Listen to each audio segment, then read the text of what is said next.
an elderly couple, subhanAllah, sometimes when an elderly person passes away, you fear what happens eventually. That's how they felt about the Prophet. They feared that he would die very soon because he could not bear the grief of Khadija.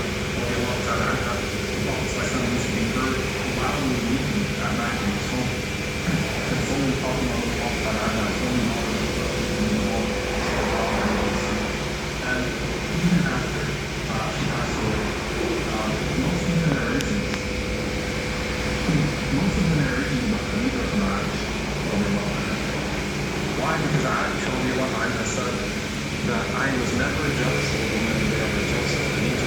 I never met very like the Prophet. She said I was so jealous.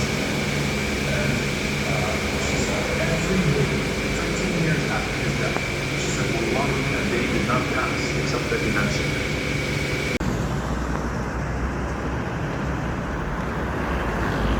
I think the badge. Yeah, I want the book back. Is there inside? Yeah, it's not inside the book. If it was black.